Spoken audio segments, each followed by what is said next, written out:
Hey guys, welcome to Relationship Stories with TaleTime. The first story is titled, I Discovered My Son Isn't Mine, Now He Hates Me. The story starts like this.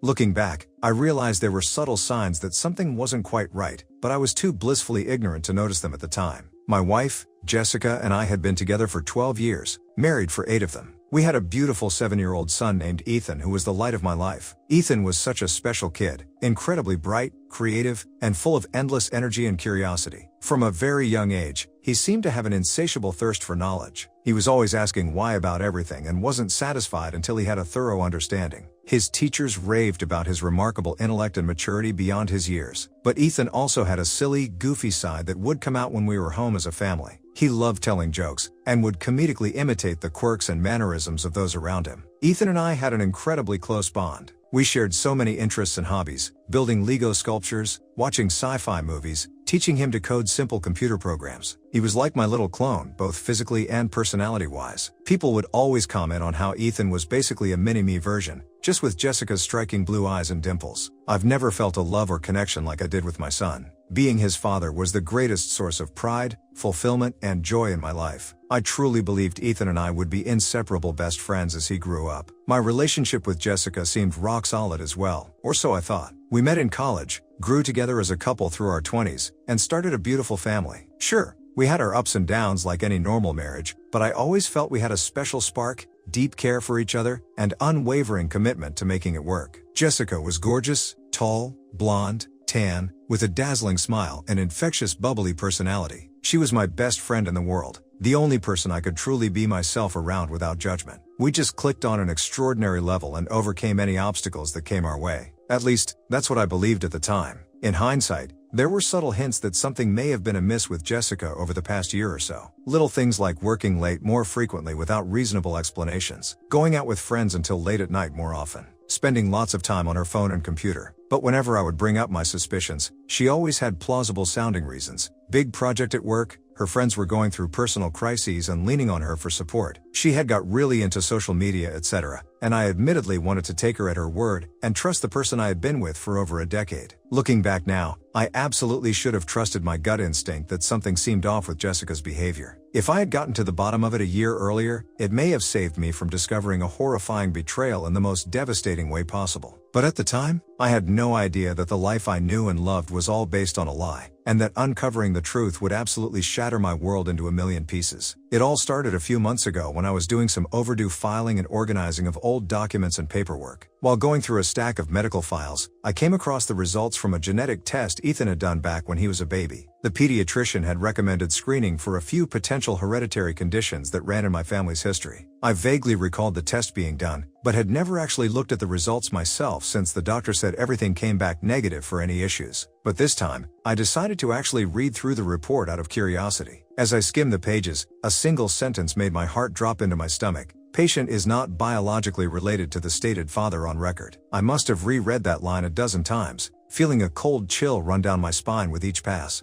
How could this be? This had to be some sort of mix-up or error in the lab results. There was no way Ethan wasn't my biological son. He looked and acted exactly like a clone of me as a kid. This made absolutely no sense whatsoever. My mind started racing as I pored over the rest of the report, desperately searching for any shred of evidence that this was just a mistake. But the more I read, the more convinced I became that the results were accurate. The combination of genetic markers and chromosomal regions analyzed left virtually no chance of a false negative. I felt nauseous. In a daze, I stumbled through the house and out to the backyard, the paperwork still gripped tightly in my trembling hands. I collapsed into a patio chair, suddenly struck by a wave of emotional vertigo. My mind flooded with a million fragmented thoughts and memories, playing out of order like a haunting fever dream. How could this be possible? Who else could Ethan's father be? When did this happen? Was it just a one-time mistake by Jessica, or had she been having a full-blown affair? Did anyone else in my life or friend circle know about this and keep it from me? I just couldn't process any of it. After what felt like an eternity, Jessica came home from work and found me in a catatonic state on the patio. She grew increasingly worried as I didn't respond to her calls. When she finally got me to make eye contact, I'll never forget the look on her face as she saw the papers clutched in my white-knuckled grip. She went pale as a ghost. In barely a whisper, Jessica uttered, "Oh my God, you know." She covered her mouth with her hands and began sobbing uncontrollably.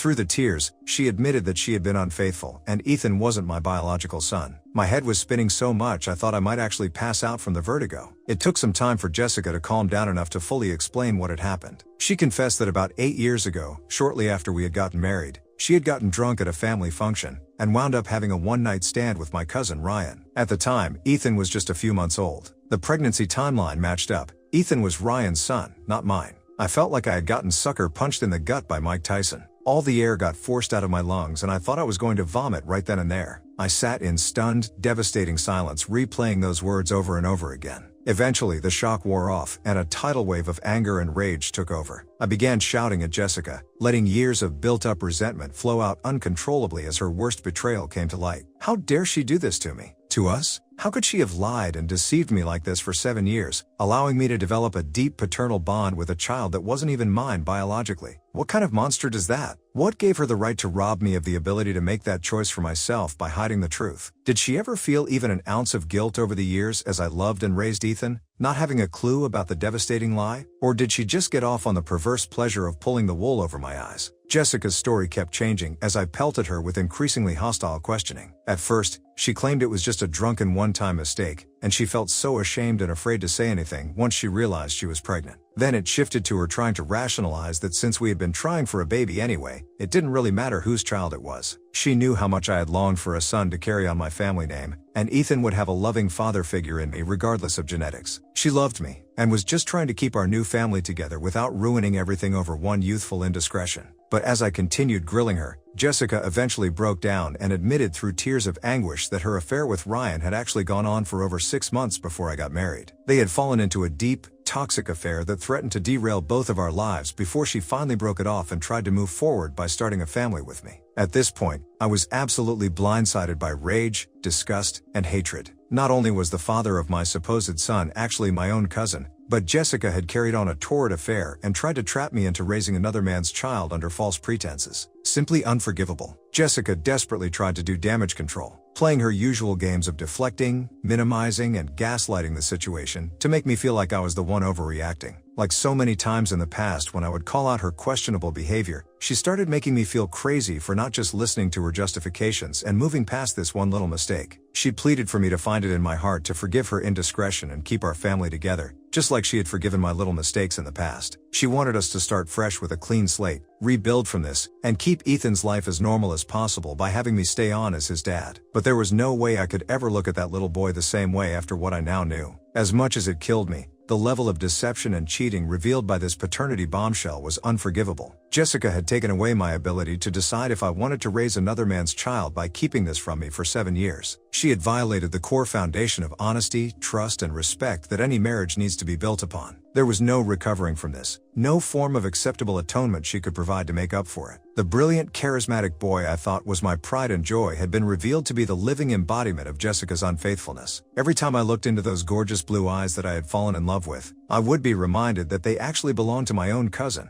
The same cousin who stuck his dick in my new wife and got her pregnant only months after we took our vows. No, there would be no forgiveness, no second chances. My mind was made up, the marriage was over, effective immediately. And I would make sure Ethan, or whatever his name actually was, would come to see what a liar and manipulator his mother really was. If she thought she could get away with nuking my life like this, she had something else coming. I don't think either of them could have anticipated how far I was willing to go to get my ultimate revenge. This has now become a zero-sum game. In the days after that cataclysmic confrontation with Jessica, I could feel my entire world crumbling around me. The rage, betrayal, and devastation were so all-consuming that I could barely function. I'd go long periods essentially catatonic, having difficulty even getting out of bed or mustering the energy to take a shower some days. But in my more lucid moments, one desire crystallized in my mind's eye. I needed to burn this to the ground. Jessica needed to face the highest possible consequences for her deceit. And every single person who was complicit, who enabled her lies by keeping this from me, would face a reckoning as well. I started by taking the paternity results to a lawyer to begin divorce proceedings. I'll never forget the smug look on Jessica's face when I announced my intentions, clearly thinking I was all bluster and would eventually retreat back into playing the role of her domesticated lapdog once I had a chance to calm down. Boy, was she wrong. I insisted on DNA testing Ethan to verify the bastard was indeed my cousin's son. When those results came back positive, cementing the fact that everything Jessica told me was true,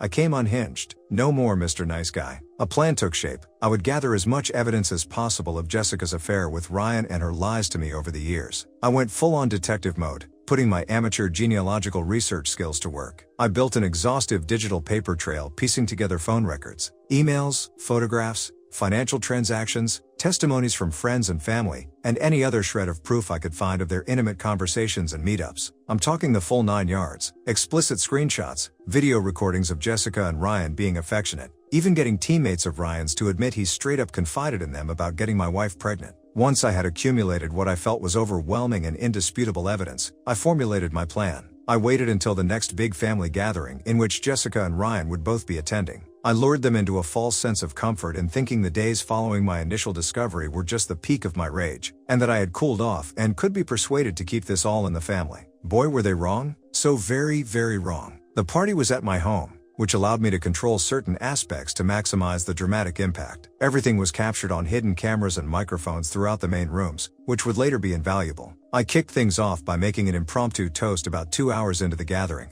once everyone was sufficiently liquored up. At first it all seemed normal, with platitudes about love and family. But then I pivoted unexpectedly hard. I started by revealing the truth, that Ethan was actually Ryan's son, not mine, and that Jessica had been lying to me for 7 years after carrying on an affair with my own cousin. You could have heard a pin drop as every jaw hit the floor. But I didn't stop there. With a diabolical grin, I announced that I had finally gotten Ethan's DNA results that proved Ryan was the father. And that was just the tip of the iceberg of evidence I had accumulated to expose the full extent of their depraved, sordid affair. I then proceeded to bombard everyone in attendance with a 7 multimedia presentation laying everything bare. Private emails, nude photos, video clips of their trysts, you name it. Every single shocking, intimate detail of their affair was ruthlessly exposed without any filter or discretion. The visceral shock, horror, and devastation on everyone's faces as they saw Jessica and Ryan's sickening betrayal unfolding in vivid, uncensored detail is something I'll never forget. My own parents looked like they were watching a grotesque snuff film as the secrets rained down in front of their traumatized eyes. Jessica and Ryan were frozen, alternating between streaky mascara waterworks and apoplectic fits of rage and indignation at having their facade shattered so brutally. The only sounds were anguished sobs and the occasional scream of "You're a fucking monster." That's when I responded with, "No, you two are the real monsters here. Your degenerate affair and lies to cover it up are monstrous. I'm just the nuclear bomb of truth that finally brought your house of cards crashing down in flames. Maybe now you'll actually face some accountability after you robbed me of 7 years of my life." Safe to say, the party dispersed rather quickly after that reveal. But the damage was effectively done. There was no rehabilitating Jessica and Ryan's reputations in mine or anyone else's eyes after seeing the true depths of their betrayal. I made sure to circulate the entire evidence portfolio far and wide to permanently enshrine their lies. They erupted into World War III between our respective sides of the family. Battle lines were swiftly and severely drawn. Those who felt sympathy for me and condemned Jessica/Ryan as sociopaths, versus the deluded fools who somehow thought what they did was merely a forgivable mistake that I was overreacting about. These were the same idiots who I'm quite confident knew the truth about Ethan and kept it from me for years. In the end, I realized the only way forward was to cut off every single one of those toxic enablers from my life completely. They chose to harbor and protect liars and cheaters instead of doing the right thing. And those were the kind of shallow value systems I wanted nowhere near any part of my life moving forward. So, one by one, I systematically blocked every family member who dared take Jessica and Ryan's side. In effect, I had divorced that entire extended family branch in addition to my diabolical wife. During the initial fallout, I won't lie, it felt like being repeatedly bludgeoned over the head with a Louisville slugger to my heart and soul. But in time, that overwhelming pain transformed into a feeling of empowering relief at removing such negativity from my life. But the most excruciating aspect was Ethan. He idolized his mom and, by extension, looked up to me as the father figure in his young life. So when the devastating truth about his parentage and Jessica's lies came out, he immediately took her side without hesitation. I'll never forget being on the receiving end of a hate-filled, venomous tirade from a 7-year-old, calling me unspeakable things as his voice quavered between hurt and anger. "I hate you. How could you do this to Mom? Stay away from me and my family. You're the liar." Those words cut deeper than any dagger, causing a trauma I'm still recovering from today. To have the son you loved with every fiber of your being suddenly turn on you like that is something I wouldn't wish on my worst enemy. But I knew it was just Jessica's manipulation, Andley's poisoning what should have been an unbreakable bond between father and son. So for the time being, I had to walk away from Ethan and all the associated pain of looking into those double-crossed eyes. No contact at all, until he was hopefully old enough to realize the truth about who the real victim was in this situation. It was undoubtedly the hardest decision I've ever had to make, but it was unavoidable until Ethan came to his senses. The torment of temporarily losing my son was just another log on the bonfire Jessica's lies had created in my life. With Jessica and Ryan fully exposed, the extended family fractured, and even my own son turned against me thanks to his mother's lies, I found myself at rock bottom. My entire life had been detonated in a biblical blast of treachery and betrayal. Everything I held near and dear was violently ripped away, leaving me adrift with nothing but the searing righteousness of knowing I was the victim in all this. But in the depths of that pitch-black pit of despair, a faint flame of determination started smoldering deep within me. I realized that I essentially had two choices: either surrender to the darkness and allow myself to wallow forever as the tragic punchline to someone else's sick joke, or rise like a phoenix from these ashes and rebuild a new life from scratch on my own terms. Well, anyone who knows me understands that I don't deal well with being pushed around and disrespected. I refused to go out like brainwashed chump who was gaslit into being the sad sack for Jessica and her cretinous boy toy to trample all over. Not a chance in hell. If she thought detonating my life in such spectacular fashion was going to make me just wither away into oblivion, she had another thing coming. No, this was now about one thing and one thing only: identifying every single person who dared betray me, and systematically dismantling their sad existence out of spite-fueled vengeance until I had atoned that karmic debt with scorched earth retribution. I was out for complete and total obliteration of everyone who had wronged me. This wasn't just about Jessica and Ryan anymore. This was about making an example out of each and every enabler, every single pathetic spineless coward who could have spoken up, but instead remained complicit in their deception. So I pulled up my proverbial bootstraps and got laser focused on coming up with a strategy to effectively game plan out my retaliation campaign. I took a step back and looked at all the collateral damage in my life caused by their coordinated betrayal. Professionally, I had promising career in software sales that got completely derailed, as my personal life started imploding once the affair revelations rocked my world. My team's quarterly numbers for new client acquisitions completely tanked, as I was essentially checked out dealing with a tsunami of emotional trauma. Colleagues and supervisors who had once thought so highly of me were now concerned that I was becoming a toxic distraction who couldn't keep my personal demons out of the office. If things didn't turn around soon,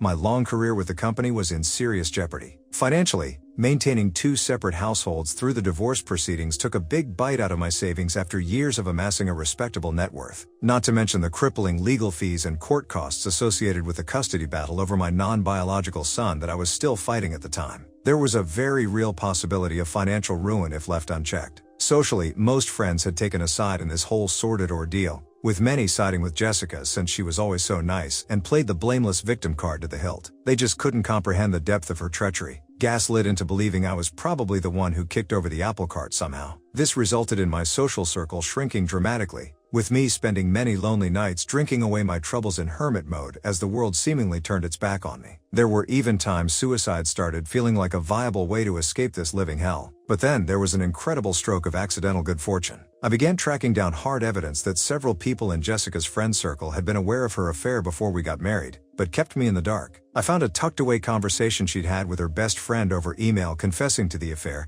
but begging her to not tell me because she was afraid I'd leave her, and she was so happy with our family. That conniving witch had the audacity to leverage my unconditional paternal love for my son against me while cheating all along, and her friends were complicit in perpetrating that unconscionable fraud. Well, no more pulling punches or suppressing my fury. It was time for the thermonuclear scorched earth treatment. I started reaching out individually to all the companies and organizations these friends were associated with. I would introduce myself, establish credibility, and then systematically lay it all on the line for HR departments, executives, supervisors, whomever applicable. I provided complete document trails with proof of their involvement and mendacity. For example, Jessica's best friend happened to work for a large financial services firm that provided investment advice and portfolio management for wealthy clients. Things like hedge funds, pensions, 401ks, you name it. Her job was being the public face and interfacing with those lucrative accounts to manage relationships and keep the business. Well, I sent her company's board of directors and CEO's office a brilliant 20-page expose on her unethical duplicity and lies in the affair cover-up. I highlighted how if she was capable of such reprehensible deception in her personal life and selfish betrayal of close friends, who's to say she wouldn't pull similar underhanded stunts that could jeopardize multi-million-dollar investment funds with fiduciary accountability. How could the firm possibly allow someone so fundamentally untrustworthy in such a privileged position with access to that level of wealth and security? I cast enough doubt on her moral compass to call her continued employment into serious question. Within weeks, I received confirmation she had been terminated from that lucrative role after an internal investigation that I had indirectly sparked. Similar outcomes became a pattern. Former friends fired, reputations ruined, NDAs violated resulting in lawsuits, you name it. I had reverse engineered all of their lives' pain back onto their own heads. With the ruthless efficiency of a highly trained serial killer mainlining a vendetta, I executed a systematic character assassination on anyone who had enabled Jessica in their crusade against me. A few of them actually crawled back to me, groveling for forgiveness and a chance to consider my side of things once they realized the length I was willing to go. But of course, those pleas fell on unforgivably deaf ears. They should have thought about the consequences before betraying me so irreparably. I drew no joy from their misfortunes beyond a sense of righteous retribution being meted out. With the external elements neutralized, I then turned my full fury inward towards dismantling the apparatus that Jessica and Ryan had built together. Financial records, surveillance tapes, witness testimony. I spent countless hours cataloging every shred of proof of how the two soulless degenerates had violated the sanctity of our home while cheating. Then it was simply a matter of presenting my irrefutable case files to the relevant authorities. Jessica got absolutely demolished in the divorce proceedings over custody and division of assets. Her and Ryan's clans each had to pony up millions for their deplorable actions. Ryan lost his job,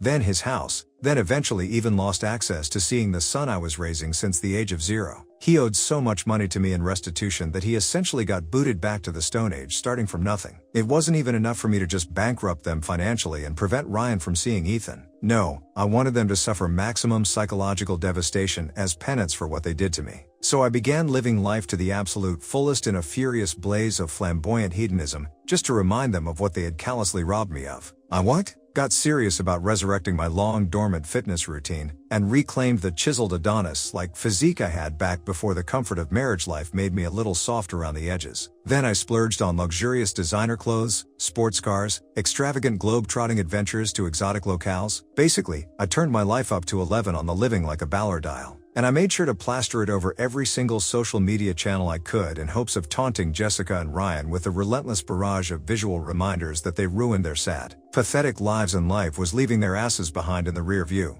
Let them sit around and rot away while drowning in regret, debt, and disgrace while watching a man they tried to destroy living life to the absolute fullest. It gave me endless satisfaction to surgically keep reopening their psychological wounds over and over by figuratively shoving living proof of their miserable failures back in their disgraced faces. On the professional front, my little distraction with the personal life drama had me effectively blackballed at my old company. No matter, I channeled that vengeance into kicking my job hunt into overdrive while rebuilding my network from scratch. Within 6 months, I landed an even better sales role at a major tech company's Silicon Valley headquarters. My compensation and career trajectory immediately skyrocketed as I moved out to the Bay Area to reinvent myself in an environment far away from the toxic aftermath back home. For the first time in what felt like an eternity, I felt liberated. The soul-crushing burden of dealing with the non-stop carousel of headaches, legal proceedings, character assassinations, and battles over my son had finally been lifted. It was as close to a true fresh start as I could reasonably hope for. New job, new city, new social circle, new everything.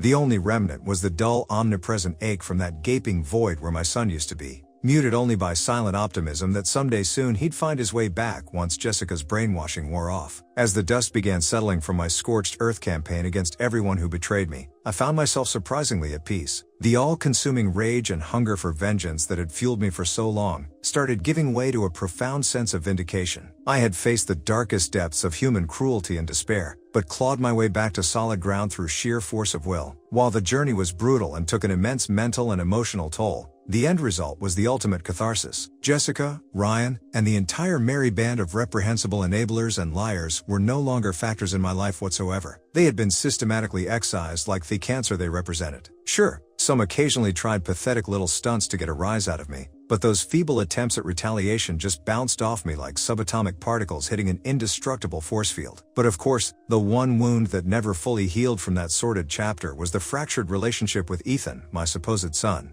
I tried everything to get through to him during those first chaotic few years after the truth came out. I pleaded with him in therapy sessions and proposed custody hearings to remain part of his life, to limited avail. At the end of the day, a scared and confused 7-year-old doesn't quite have the capacity to think objectively and realize their own mother is the real betrayer. He listened to the steady drumbeat of lies Jessica inculcated into his mind about what a monster I was for blowing up our family with the affair revelations, rather than the one who fought tooth and nail to preserve the illusion she shattered with her infidelity. So for the first few years after the split, Ethan only saw me in occasional supervised visits that always ended with him hurling venomous accusations and profanities at me, before stomping off in rage-filled tears. The emotional whiplash of feeling like my own child despised my very existence carved out a cavern of emptiness and regret in my soul. But slowly, as Ethan got a little older and more emotionally mature, those grim visits started evolving in tone and demeanor. There were less tearful meltdowns and animosity, albeit still an icy coldness anytime I tried steering conversation towards his mom's deceptions. But I knew that sliver of progress meant the seeds of doubt about his mother's motives had started germinating. It would have been so easy to completely give up and forfeit my relationship with Ethan for good after how viciously he turned on me. Lots of guys in my situation just throw their hands up and cut off that source of anguish altogether. But something deep down told me I owed it to both him and myself to stay the course and not quit on that bond while he was still under Jessica's noxious influence. As torturous as it felt, preserving was the only option if I wanted a shot at redemption down the line. And thank God I stayed patient and persistent. Because by the time Ethan hit his early teens, the blinders had fully come off as he witnessed the same entitlement, selfishness, and lack of ethics from his mother that precipitated the initial affair bombshell. Suddenly, old arguments and parental alienation tactics started ringing hollow compared to the stark reality that the woman he idolized was fundamentally rotten on the inside. And gradually, he began opening up receptive communication with me once more, slowing rebuilding the bridge that Jessica had detonated between us. At first it was just simple chit-chat during visits, but eventually I got him to engage more substantively about the whole saga, asking questions, seeing things from my perspective, and coming to the difficult realization that my years of warnings about his mom's true nature were tragically accurate all along. We'll never be able to recapture those magical childhood years when I thought Ethan was my biological son, and I'll forever mourn that profound loss of innocence on his part. But through effort, consistency, and unconditional love, we've managed to forge an incredible new father-son dynamic from the rubble of utter devastation. We still speak candidly about the fallout from Jessica's betrayals, as I remind him that his own self-worth isn't defined by her failings as a parent and life partner. And on the other side of that darkness, our relationship has evolved into an unbreakable bond of brotherhood and mentorship. I revel in watching Ethan become a remarkably self-aware and grounded young man, somehow managing to grow up with an inspiring moral fiber and resilience despite his turbulent childhood. While a piece of my heart will always ache at being robbed of those early years, I feel incredibly lucky to have him as an instrumental part of my life moving forward. If I could go back and change the situation that led to such profound heartbreak and turmoil, I wouldn't do a thing differently. In fact, I'm grateful for that torturous odyssey. It forced me to take an unflinching inventory of who I really am at my core. No longer can I take anything for granted, or make assumptions based on surface appearances and projections. That caustic life experience forever transformed how I show up authentically as a man in this world moving forward. To anyone out there finding themselves in a similar situation, being victimized by those closest to you through infidelity, paternity fraud, or garden-variety betrayal of trust, hear me clearly. You will be okay, even if it doesn't feel that way right now. The intense psychological and emotional trauma you're experiencing is valid, even if others try minimizing or rationalizing away the enormity of what happened. Don't let them gaslight you. Update.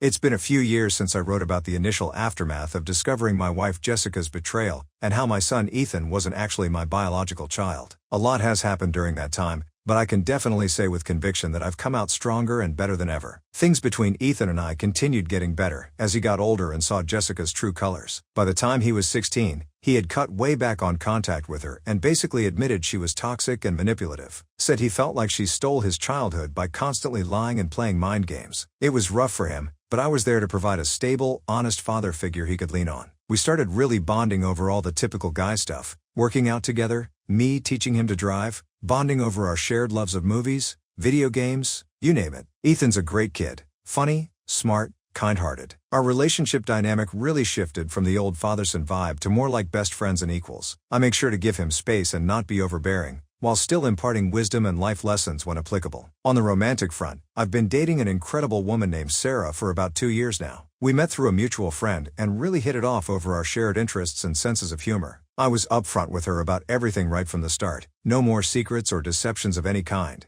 Period. Thankfully, she was understanding, and we've built a great foundation of trust, communication, and mutual respect. Career-wise, I'm still killing it in tech sales and absolutely love my job and the people I work with. No more psychotic narcissists trying to take me down, thankfully. I actually just got promoted to be a regional manager overseeing a whole team across multiple territories. It's a big responsibility, but I know I have the skills and confidence to crush it. With both my personal and professional lives finally hitting their stride, I've been able to achieve some exciting new life goals, like buying a sweet house up in the Oakland Hills and getting back into hobbies I've always wanted to try, like golfing, rock climbing, even some amateur race car driving. Definitely making the most of my freedom and success. As for Jessica and my cousin Ryan, I honestly couldn't care less what they're up to these days. I hear things here and there, like Ryan went bankrupt and is living in a motel or something. Jessica is apparently working some dead-end job after getting fired from her old position due to the whole scandal. But that chapter has been dead and buried for me for years now. I've moved on and upwards to greener pastures while they're still stuck in the same cycle of dysfunction and misery. Considering how much trauma and devastation they put me through, that's probably the most karmic outcome I could ask for. Why dwell on it any further? And guys, with this we have reached the end of the video. If you enjoy my content, please like the video, comment with some clock emojis to show your support, and subscribe if you have not done so already. Thanks a lot, and I will see you again tomorrow.